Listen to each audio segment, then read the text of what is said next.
మత్తయి సువార్త 25వ అధ్యాయం 14వ వచనం నుండి 30వ వచనం వరకు వ్రాసి ఉన్న లేఖనం మొదటి మాట చదువుతాను. 14.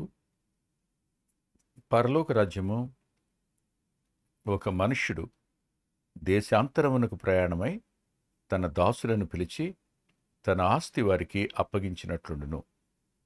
ప్రార్థన చేసుకుందాం. మహోన్నతుడైన మా తండ్రి, పరిశుద్ధుడైన మా గొప్ప దేవ, శక్తివంతుడవు, సర్వాధికారివి నీవు. అల్పులం మేం, అల్పకాలం ఉండేవారం. మా ఆయు ప్రమాణం నీ దృష్టిలో లేనట్టిదే. ఇట్టి మానవులను మీరు ప్రేమించారు. మీ ప్రేమ ఎంత గొప్పదో. అట్టి మానవునికి నిత్యత్వాన్ని గురించిన స్పృహ కలుగు చేయడానికి మీరు రాయించి ఉంచిన లేఖనం కొరకు కృతజ్ఞత చెల్లిస్తున్నాను. మీ నామ మహిమ కొరకు జీవించడానికి మీరు ఏర్పరిచిన ప్రమాణాల కొరకు రుణస్థులమని చెప్తున్నాను. మరోసారి మీ ప్రియకుమారుడు, మా రక్షకుడు అయిన యేసుక్రీస్తు ప్రభు వారి పరిశుద్ధ నామంలో మీ పాదాల దగ్గరికి వస్తూ ఈ ఉపమానాన్ని మేము అర్థం చేసుకోవడానికి మాకు అవసరమైన జ్ఞానాన్ని ఇవ్వండి, మీ ఆత్మ నింపుదలనివ్వండి, వివరించడానికి అవసరమైన భావాన్ని ఇవ్వండి. మీరు తప్ప ఎవరు మాకు సాయం చేయలేరు. మానవ జ్ఞానంతో ఈ లేఖనాన్ని వివరిస్తే పొరపాటు చేసిన వాడిని అవుతాను. ఆత్మ సంబంధమైన మీ వివరణ తప్ప మరేది వ్యక్తులకు మేలు చేయజాలదు. మీ పాదాలు పట్టుకుంటూ కనికరం చూపమని, సాయపడమని, వింటున్న మా ప్రియుల హృదయాలకు ఆదరణను, తృప్తిని, ప్రోత్సాహాన్ని కలుగు చేయమని విజ్ఞాపన చేస్తూ, అనేక మంది వాక్యం కొరకు ముందుగానే లాగిన్ అవుతున్నారు. వారు ఎదురు చూస్తున్నారు. వారి ఆసక్తి కొరకు కృతజ్ఞత చెల్లిస్తున్నాను. ఈ సమయంలో పరలోకపు తండ్రి, పూర్ణ కొరకు ప్రార్థన చేస్తున్నాను. ఆ కాలును ముట్టండి. ఆ చిటికిన వేలు అది సెట్ అవ్వడానికి, సంపూర్ణంగా హీల్ అవ్వడానికి కృపనిమ్మని విజ్ఞాపన చేస్తున్నాను. ఆ కాలును ముట్టండి. మహాదేవా, మా గొప్ప తండ్రి, తమ్ముడు ప్రభాకర్ బయలుదేరి వెళుతున్నాడు. క్షేమకరమైన ప్రయాణం ఇచ్చి మరల క్షేమంగా తిరిగి తీసుకుని రండి. ఇదే సమయంలో తమ్ముడు వేణు పాప యామిని ఎడ్యుకేషన్ లోన్ విషయంలో కాస్త ఇబ్బంది కలిగింది. మీరే కార్యం చేయండి. చెల్లి సుహాసిని మీరు ఆదరించండి. నిన్నటి దినం తమ్ముడు చిట్టురాజు కుమార్తె డాలీకి మీరిచ్చిన సంవత్సరమైన దయా కిరీటం కొరకే కృతజ్ఞత చెల్లిస్తున్నాను ప్రభువా. ఆరోగ్య విషయంలో మీరు చూపించిన కృప కొరకు కృతజ్ఞత చెల్లిస్తున్నాను. తమ్ముడు షాహుని, అమ్మాయి ఉజ్వల పిల్లల్ని భద్రపరచండి. తిరిగి ఆయా స్థలాల్లో ఉన్నారు పిల్లలు, వారిని మీ కాపుదలకు అప్పగించుకుంటూ, సురేష్ కోసం, కోమలి కొరకు ప్రార్థన చేస్తున్నాను. గర్భస్థ శిశు విషయంలో నీ ప్రత్యేకమైన కార్యం చేయి ప్రభువా. చల్లటి కాన్పుని అనుగ్రహించండి. ఏ విధమైన జన్యు సంబంధమైన లోపాలు లేకుండా ఆ బిడ్డ జన్మించడానికి కృపనిమ్మని విజ్ఞాపన చేస్తున్నాను. తిరిగి ప్రియ తండ్రి, అనేక మంది కలిసి పనిచేస్తున్న నీ సేవకులందరి కొరకు విజ్ఞాపన చేస్తున్నాను. వారి సాక్ష్యాలను భద్రపరచండి. ఏ వ్యక్తి కూడా పతనం కాకుండా ఉండడానికి నీ ప్రత్యేకమైన భద్రతను కోరుతూ సాయపడమని, నీ దాసుని కుటుంబ విషయంలో, పిల్లల భవిష్యత్తు బాధ్యతల నిర్వహణ విషయంలో నీ దాసుని సాయం చేయమని, మరి తిరుపతిలోనూ, రైల్వే కోడూరులోనూ, కడపలోనూ మా ప్రియులున్నారు. ఈ వర్షాకాలం, ఈ వాతావరణం, వీటి వల్ల ఏ నష్టం వాటిల్లకుండా కార్యం చేయమని విజ్ఞాపన చేస్తూ, తమ్ముడు వినోద్ మీ దగ్గరికి వచ్చాడు. పాపకు మీరు ఇస్తున్న జాబు కొరకై కృతజ్ఞత చెల్లిస్తూ తల వంచి మీకు పాదాలు పట్టుకున్న రుణస్థులమని చెప్తున్నాం. విడిచిపెట్టవును నాయనా, నువ్వున్నావు. నీ కార్యాలు గొప్పవి. మీ కృపను మరోసారి కోరుకుంటూ యేసుక్రీస్తు ప్రభు వారి పేరిట ప్రార్థిస్తున్నాం తండ్రి. ఆమేన్. ఆమేన్. ఉపమానాలు అద్భుతమైన అర్థాన్ని మనకు చెప్తాయి. కానీ వివరించడానికి పూనుకున్నప్పుడు మాత్రం చాలా ఇబ్బందికరంగా ఉంటుంది. ఇదమిద్దంగా ఆ ఉపమానం యొక్క మూలోద్దేశాన్ని మర్చిపోతే, చిన్నప్పుడు వైద్యులు ఉండేవారు. వారు నాడి పట్టుకుని చెప్పేవారు. నాడి పట్టుకోగానే చెప్పేవాడు, అబ్బాయి నీకు ఇలా ఉంది కదా అని. మనం చెప్పక్కర్లా, వాళ్ళు చెప్పేవాడు నాడి పట్టుకుని. అలాగే ఈ ఉపమానం యొక్క నాడి మనకు దొరక్కపోతే ఆ ఉపమానాన్ని మన ఇష్టానుసారమైన వ్యాఖ్యానానికి మనం నష్టపరిచే అవకాశం ఉంది. ఈ 14వ వచనం నుంచి 30వ వచనం వరకున్న ఇందులో మనకు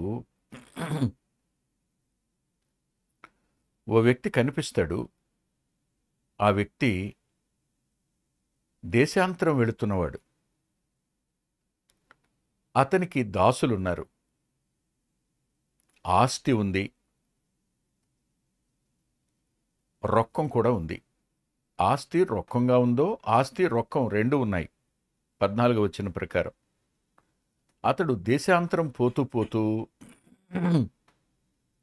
ఒకనికి 5 తలాంతులు ఇచ్చాడని 15వ వచనంలోను, మరొకనికి 2 ఇచ్చాడని, మరొకనికి 1 ఇచ్చాడని చెప్పబడింది. వాళ్ళు దాసులు అని కూడా ఉంది. మనం గతంలో చూసినటువంటి మొదటి నుంచి 13 వచనాల వరకు ఈ మత్తయి సువార్త 25వ అధ్యాయంలో ఉన్న వచనాలు 10 మంది కన్యకలు, అది కూడా పరలోక రాజ్యం. ఇవి మనం స్థూలంగా ఆలోచిస్తే కనిపిస్తున్న సంఘం అంటే బాహ్యంగా క్రీస్తు ప్రభు సంఘంగా కనిపిస్తున్న వాళ్ళు. వీరిలో ఆ 10 మంది కన్యకలాగా ఎలా కనిపించారో, ఇందులో ఈ 3 కూడా దాసుల్లాగానే కనిపిస్తున్నారు. ఆ కనిపిస్తున్నటువంటి బాహ్య సంఘం, అందులో ఎంత వాస్తవం ఉంది, ఎవరు నిజంగా ఆయన రాకడకు సిద్ధపడిన వారు, ఎత్తబడేవారు తెలుస్తుంది. అలాగే సేవకుల్లో కూడా ఎవరు సరైన వారు, ఎవరు సరైన వారు కారు, ఈ విషయాలు, వీటిని మనం అధ్యయనం చేయడానికి ప్రభు యొక్క సహాయాన్ని కోరుకుందాం. మనకు ఆయన సహాయం చేయాలి. పరిశుద్ధాత్ముడు మనల్ని నింపాలి. ఇందులో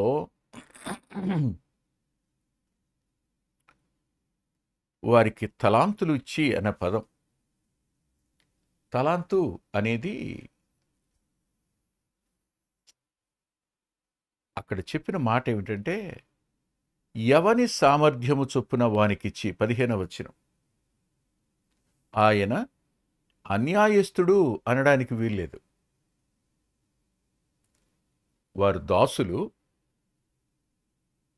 ఆయన చెప్పినట్టు చేయాలి. 2, అది ఆయన ఆస్తి.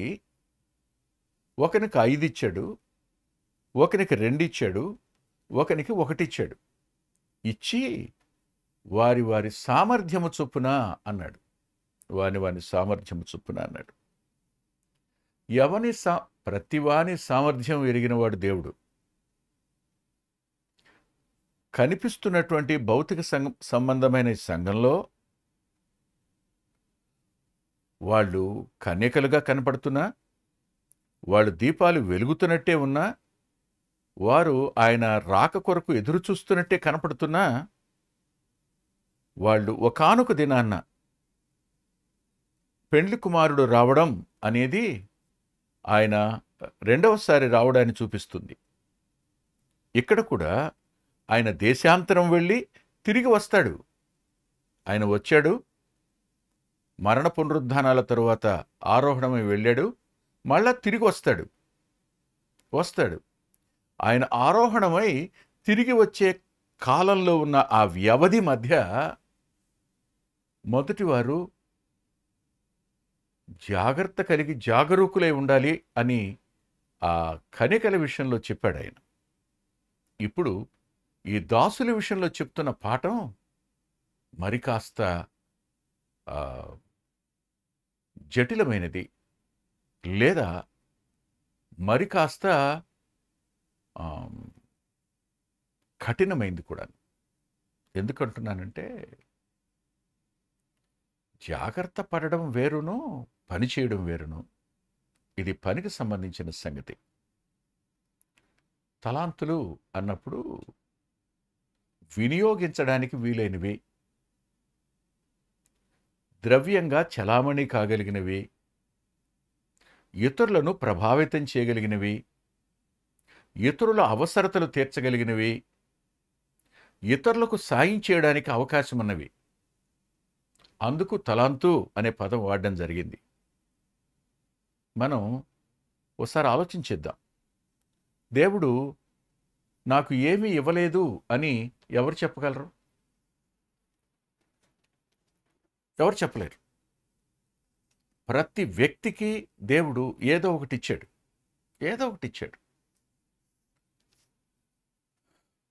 కొందరికి ధనం ఇచ్చాడు, కొందరికి భూ సంబంధమైనటువంటి పరిజ్ఞానం, నాలెడ్జ్ ఇచ్చాడు, ఆరోగ్యం ఇచ్చాడు, బలం ఇచ్చాడు, జీవితకాలం సమయం ఇచ్చాడు, తెలివితేటలు ఇచ్చాడు, జ్ఞానం ఇచ్చాడు, జ్ఞాపక శక్తి ఇచ్చాడు,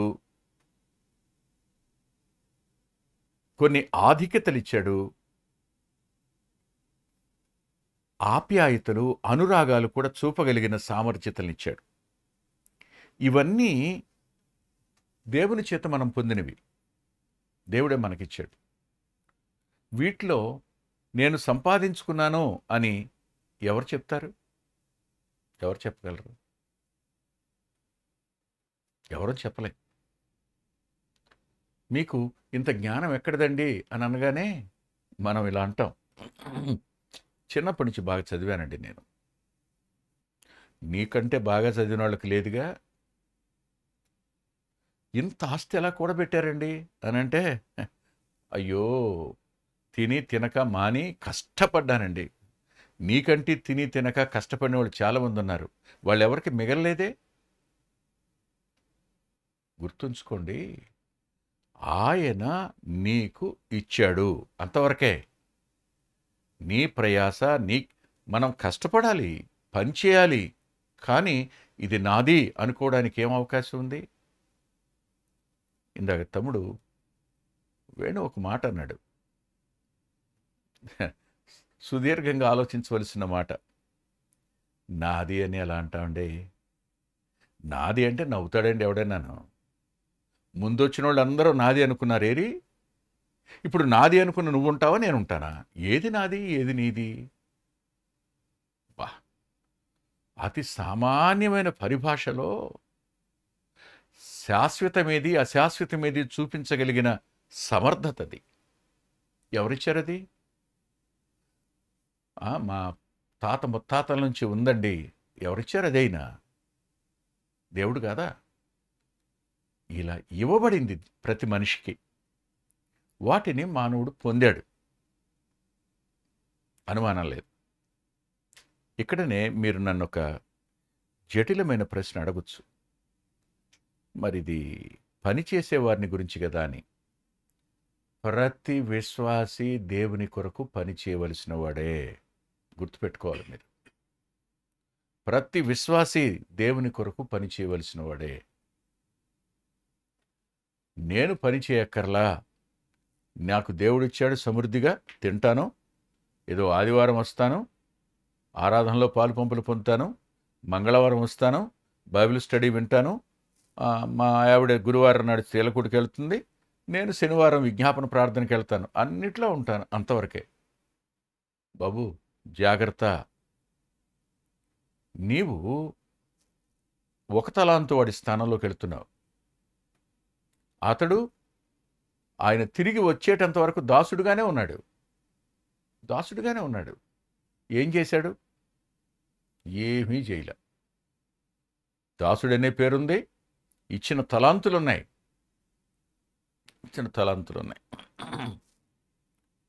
ఆ తలాంతుని అతడు వినియోగించలే. నీ ఆరోగ్యాన్ని నువ్వు దేవుని కోసం ఖర్చు చేయొచ్చు. నీ జ్ఞానాన్ని దేవుని కోసం ఖర్చు పెట్టచ్చు. నీ కాలాన్ని దేవుని కొరకు ఖర్చు చేయొచ్చు. నీకిచ్చిన తెలివితేటల్ని దేవుని కొరకు ఖర్చు పెట్టచ్చు. నీకిచ్చిన జ్ఞాపక శక్తిని కూడా దేవుని కోసం ఖర్చు పెట్టచ్చు. జ్ఞాపక శక్తి అన్నప్పుడు నాకు రేణ గారి జ్ఞాపకం వస్తారు. బ్యాక్ టు ద బైబిల్ వాళ్ళు ఫీవరీడలో మాట్లాడడానికి తమ్ముడు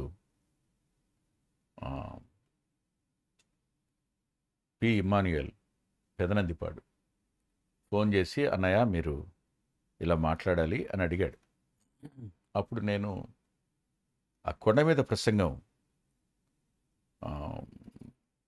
నోట్స్ తయారు చేసుకోవడానికి 15 నిమిషాలు వర్తమానం చెప్పడానికి కనీసం 23 టావులు రాయాలి.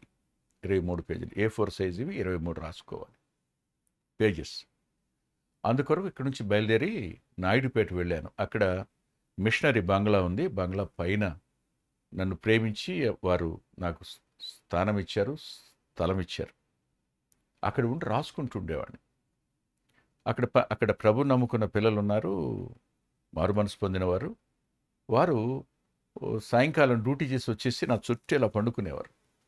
నాతో పాటు తమ్ముడు రేన్ గారు ఉండేవాడు. 9 days ఉన్నాను అక్కడ కొండ మీద ప్రసంగం తయారు చేసుకోవడానికి. ఆ టైంలో రాత్రి 1 గంట 2 గంటలు రాసుకుంటున్నప్పుడు నాకు ఆ రాసేటప్పుడు ధ్యానించేటప్పుడు వచనం గుర్తొచ్చేది.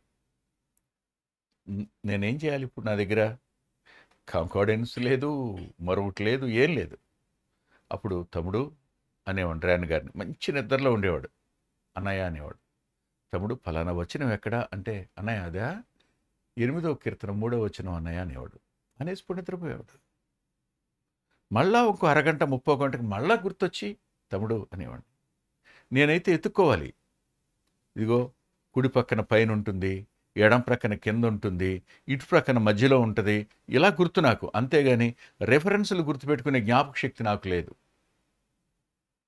తమ్ముడు అంటే, అన్న దానియేలు గ్రంథం అన్నయ్య 8వ అధ్యాయం 7వ వచనం చూడండి అనేవాడు. మళ్ళీ నిద్రలోకి వెళ్ళేవాడు. జ్ఞాపక శక్తి. సేవలో సహకరించడానికి జ్ఞాపక శక్తి, కొంతమందిని వచనాన్ని చెప్పి ఆదరించడానికి జ్ఞాపక శక్తి, వారితో కలిసి ప్రయాణించడానికి సమయం, వారి కొరకు ఖర్చు చేయడానికి మనకి ఇవ్వబడిన ధనం, ఇలా మనకి ఇవ్వబడిన వాటిని వారి కోసం ఖర్చు చేయడం అనేది పరలోకం కోసం మనం చేయవలసిన వ్యాపారం. ఇలా అంటాడు, మీ ఆహారాన్ని నీళ్ల మీద వేయండి, అది మరల కొద్ది దినాలైన తర్వాత తిరిగి కనపడుతుందని. మీరు దేవుని కోసం ఖర్చు చేసింది ఏదైనా సరే తిరిగి ప్రతిఫలంతో వెనక్కొస్తుంది. అందులో అనుమానం లేదు, కించిత్ అనుమానం లేదు. అంతేకాదు, మరో మాట కూడా చెప్తాను. అదేమిటంటే, దేవుని పనిలో నీ వంతు నువ్వు ప్రతిఫలాపేక్ష లేకుండా గడ్డి పరకపాటి పనినే చెయ్యి. ఆ పనికి ఖచ్చితంగా ఆయన రుణస్థుడుగా ఉండడు. రుణాన్ని వడ్డీతో సహా తీరుస్తాడు ఆయన.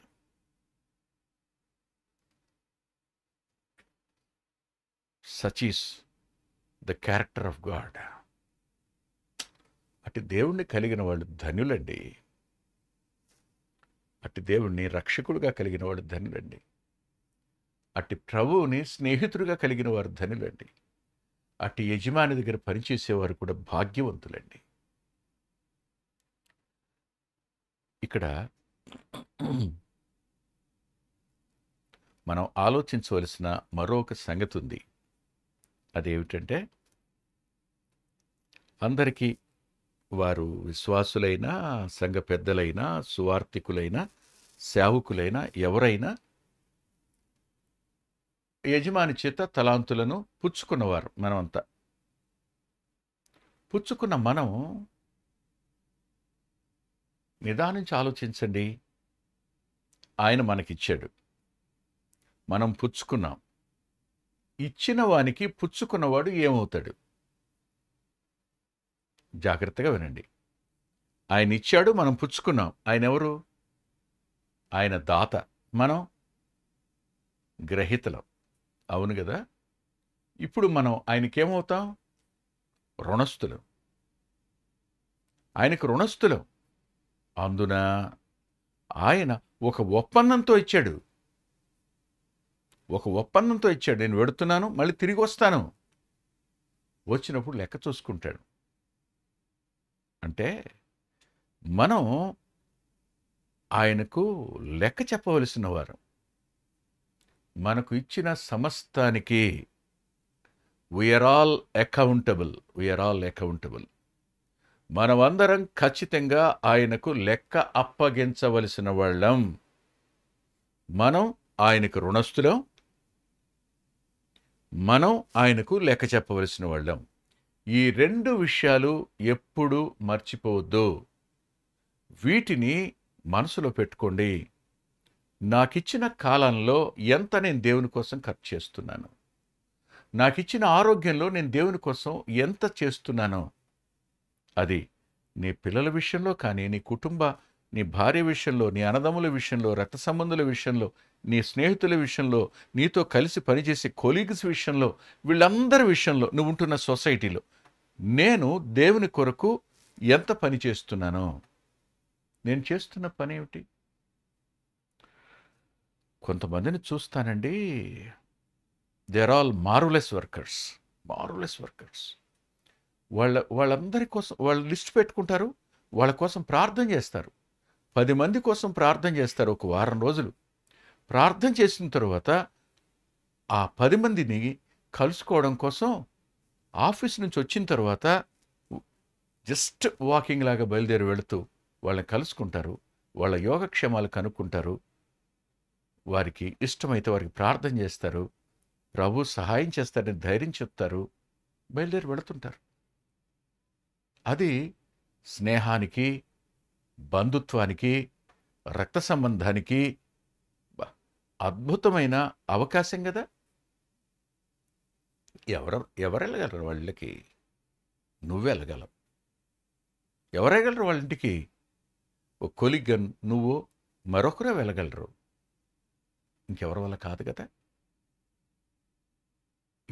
దీన్ని అభ్యాసం చేయడం అనేది అవసరం.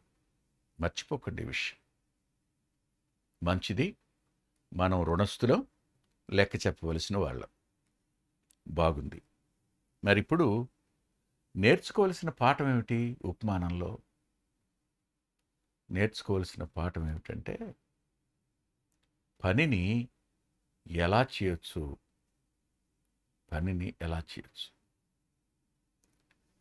5 తలాంతుల వ్యక్తి దానిని మరి 5 తలాంతులు సంపాదించాడు. 5 10 అయింది. 2 తలాంతుల వ్యక్తి 4 తలాంతులు సంపాదించాడు. అవునా? దేవుడు అన్యాయస్తుడా? జాగ్రత్తగా ఆలోచించండి. మానవుని సామర్థ్యతను లెక్క కట్టగలిగిన వాడైన ఇతనికి 5 ఇవ్వాలి. 5 ఇస్తే 5 సంపాదించగలడు. ఇతనికి 2 ఇస్తే 2 సంపాదిస్తాడు. ఇందులో సమర్థత ఏమిటండి? ఏం మాట్లాడుతున్నారు మీరు అంటారా? జాగ్రత్తగా వినండి మీరు.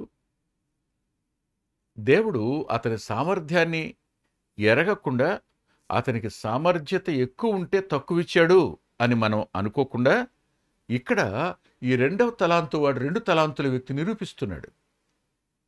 అతనే గనుక ఈ 2 తలాంతులతో 6 తలాంతులు సంపాదించి ఉంటే దేవుని యొక్క అంచనా, లేకపోతే ఆ యజమాని యొక్క అంచనా తప్పయ్యేది కాలం. అతడు 2 ఇస్తే 4 మాత్రమే సంపాదించగలడు. ఇతను 5 ఇస్తే 10 సంపాదిస్తాడు. 5 ఇచ్చినవాడు 10 సంపాదించినట్టే 2 ఇచ్చినవాడు 4 సంపాదించాడు అన్నప్పుడు సమర్థతను లెక్క కట్టడంలో ఆయన సమర్థుడు. ఆయనలో తప్పు పట్టడానికి వీలు కాదు. కొంతమంది తప్పు వ్యాఖ్యాతలు అసలు ఒక్క తలాంతు అతను ఎంత చిన్నపోయి ఉంటాడండి. అతనికి 5, ఇతనికి 2, ఇతను పిలిచి 1 ఇచ్చాడా? ఆయన అన్యాయస్తుడా? పై వచనం చదవాలి కదా, వాళ్ళు 15వ వచనం చదవాలి కదా. వాని సామర్థ్యము చొప్పున అన్నాడే.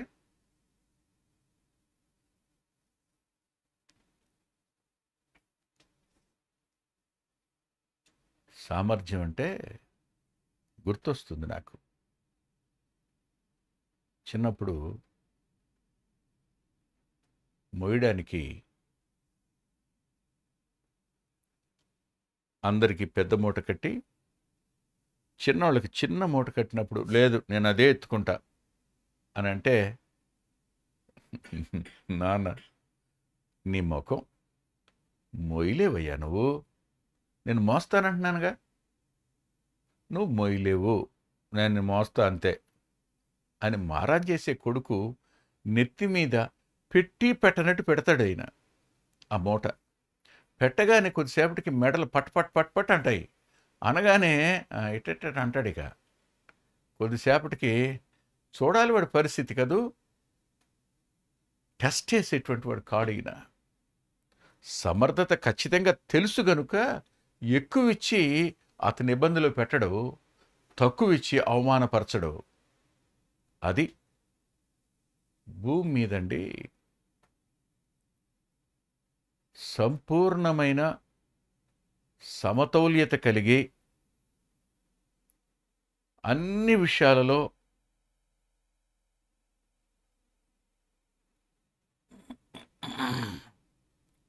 సరైన విధంగా ఉండగలిగిన వ్యక్తి ఎవరైనా ఉన్నారు అనంటే యేసుక్రీస్తు ప్రభు ఒక్కరే. పరలోకంలో భూమి మీద ఆయన ఒక్కడే. అంత సమతౌల్యంగా ఉండగలిగింది, అంత స్థితి ప్రజ్ఞతో ఉండగలిగింది ఇంకెవరుండరు. ఆయన చెప్తున్న పాఠం ఏమిటంటే, కన్యకలు ఏ రీతిగా జాగరూకులై ఉండాలని చెప్పానో, మీరు అంతగా సమర్థత కలిగి పనిచేయాలి అని చెప్తున్నాను అనడానికి ఉపమానం. అంత సమర్థత కలిగి పనిచేయాలి. ఈ పని చేయడాని గురించి నేను మీకు కొన్ని వచనాలను చూపిస్తాను, మీరు నాతో పాటు రండి. ప్రసంగి గ్రంథం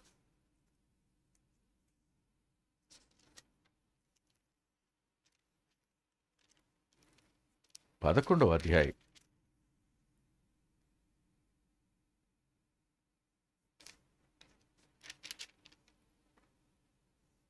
6వ వచనం. ఉదయమందు విత్తనం విత్తుమో, అస్తమయమందునో నీ చెయ్యి వెనక్కి తీయక విత్తుమో, అది ఫలించునో ఇది ఫలించునో, లేక రెండూ సరిసమానముగా ఎదుగునో నీవెరగు. ఏమిటి దీని అర్థం? ఉదయాన్న విత్తు, అలసిపోయాను అనుకోకు. అస్తమయంలో కూడా నీ చేతిని వెనక్కి తీయకుండా విత్తుతూనే ఉండు. ఎంత చక్కటి మాట! ఉదయ సాయంకాలాలు దేవుని పనికి యోగ్యాలు.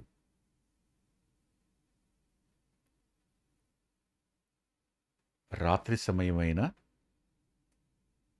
ఆ పనికి దేవుడు చేయమని చెప్తే ప్రార్థించు, ఫోన్ చేసి వారితో మాట్లాడు, వారికి సువార్త అందచేయి, వారిని ధైర్యపరచు, ఓదార్చు. ఒకప్పుడు లేనటువంటి మాధ్యమం మన చేతుల్లో ఉంది ఇప్పుడు ఫోన్ సెల్గా. మన వంతు మనం చేయడానికి దేవుడే ఇట్టి అవకాశాన్ని మనకిచ్చాడు. ఉదయాన్న చేయొచ్చు, సాయంకాలాన చేయొచ్చు. ఏది మొలుస్తుందో, ఏది ఎదుగుతుందో, ఏది ఫలిస్తుందో నీకు తెలియదు. విత్తడం వరకు నువ్వు చేయాలి. ఈ మాట చెప్పాడు కదూ. ఇంకొక మాట కూడా మనం చూద్దాం. పాత నిబంధన గ్రంథంలో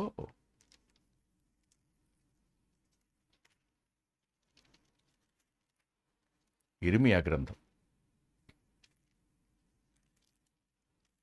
ఇది మనల్ని సిగ్గుపరిచే మాట. ఇది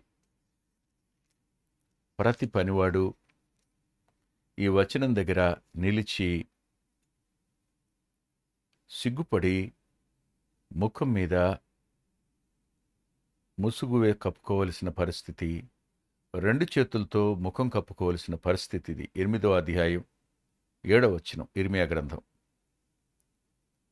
ఆకాశములకెగురు శంకుబుడి కొంగయేనను తల కాలము నెరుగును, తెల్లగువ్వయు మంగళ కత్తిపిట్టయు ఓదె కొరుకును తాము రావలసిన కాలము ఎరుగును. అయితే నా ప్రజలు యెహోవా న్యాయవిధిని ఎరుగరు. అరే, కొంగకు, గువ్వకు, ఆ మంగలి కత్తి పిట్టకు, ఓదె కొరుకు కాలం తెలుసు. కాలం తెలుసు. కాలాన్ని బట్టి పనిచేస్తాయి ఇవి.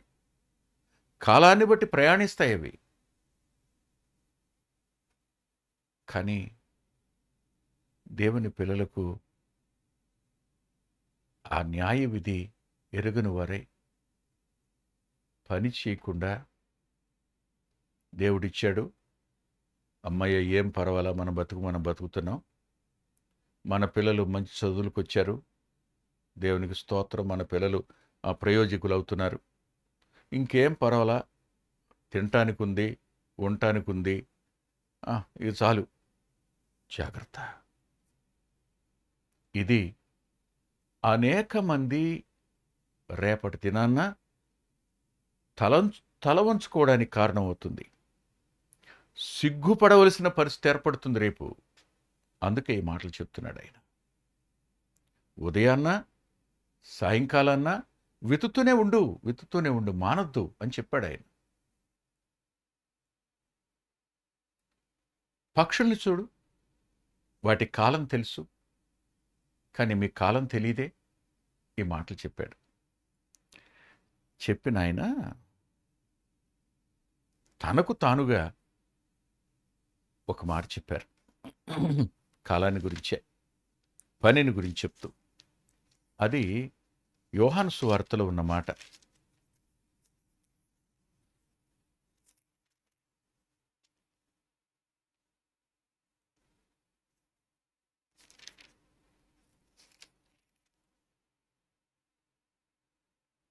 ముప్పై 12వ అధ్యాయం యోహాను సువార్త 12వ అధ్యాయం 35వ వచనం. అందుకు యేసు, ఇంక కొంతకాలము వెలుగు మీ మధ్య ఉండును, చీకటి మిమ్మును కమ్ముకొనకుండునట్లు మీకు వెలుగు ఉండగానే నడువుడి.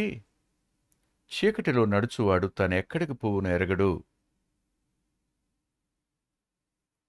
ఈ మాట హెచ్చరిక. ఇప్పుడు వెలుగుంది, ఇప్పుడు పని చేయండి. రేపు చీకటి వస్తుంది, పని చేయలేరు మీరు, మీ వల్ల కాదు. ఈరోజు వెంకటరత్నం అనే వ్యక్తికి ఏదో చేయాలి దేవుని కోసం అని ఆశ ఉంది. కానీ అతని వయస్సు ఇక సహకరించదు. చేయలేడు.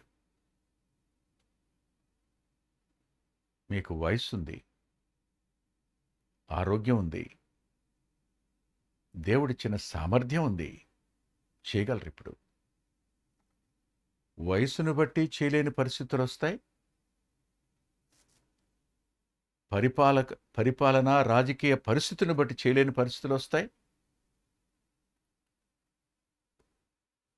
కుటుంబ పరిస్థితులు, ప్రతికూలతలను బట్టి చేయలేని పరిస్థితులు రావచ్చు. కాబట్టి నేడు అనే సమయం ఉండగానే మన వంతు మనం కష్టపడడం అనేది చేయాలి. ఆయన తన గుణలక్షణాన్ని భలే చెప్తాడండి ఆయన. ఆయన చెప్పే మాట ఎంత ఆ, ఆశ్చర్యం కలిగిస్తుందంటే, యోహాను సువార్త 5వ అధ్యాయం 17వ వచనంలో, నా తండ్రి ఇదివరకు పని చేయుచున్నాడు, నేనును చేయుచున్నాను అన్నాడు ఆయన. అంటే పని చేయడం అనేది దైవికమైన లక్షణం. దైవికమైన లక్షణం. పరసంబంధమైన పని రోజుకు ఏదో ఒకటి ఎంతో కొంత చేయడం అనేది అవసరం. అవసరం. మరో మాట కూడా నేను మీకు జ్ఞాపకం చేస్తాను. ఇది ప్రభు మాట కదూ. ప్రభు దర్శించిన పౌలు ఆయన గారు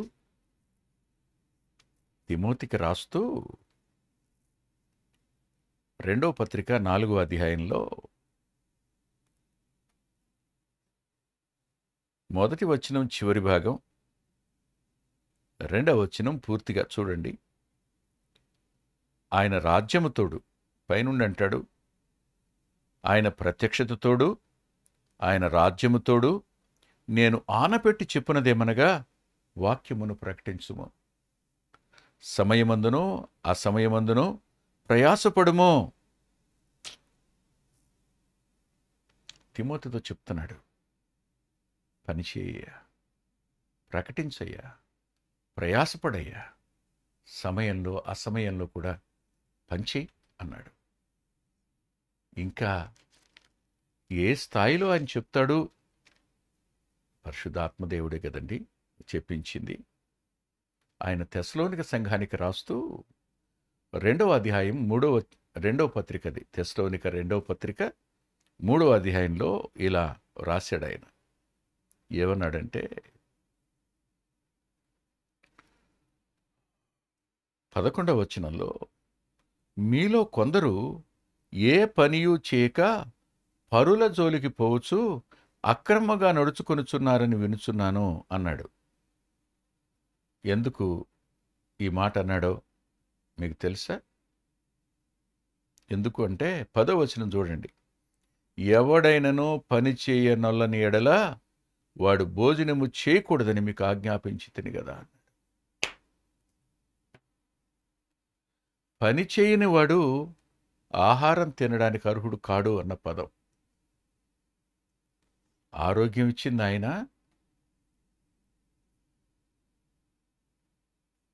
కాలం ఇచ్చింది ఆయన, బలం ఇచ్చింది ఆయన, ఆహారం ఇచ్చింది ఆయన, పనిచేసి తినమంటున్నాడు ఆయన. ఏ రోజు ప్రభు కోసం ఎంత పనైనా చేయకపోతే నిజంగానే సిగ్గు దుఃఖం వస్తాయి. ఏం పని చేయకుండా ఈ అన్నం ఎలా తినాలని. అవును కదా.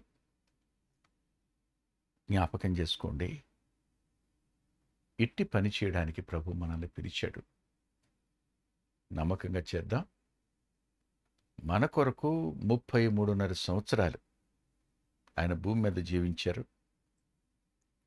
3.5 సంవత్సరాల పరిచర్యను జ్ఞాపకం చేసుకుంటే ఆయన పగలంతా ప్రకటించారు, రాత్రంతా ప్రార్థించారు, ప్రయాణించారు, ప్రకటించారు, బాగు చేశారు, ప్రార్థించారు. ఎక్కడ విశ్రాంతి? ఆ దోణి ఎక్కిన తరువాత అమరం మీద తలవాల్చుకుని కొద్దిసేపు విశ్రాంతి. ప్రయాణించినప్పుడు సుకారిబావు దగ్గర కూర్చున్న కొద్దిసేపు విశ్రాంతి, అది కూడా ఆకలితోనే.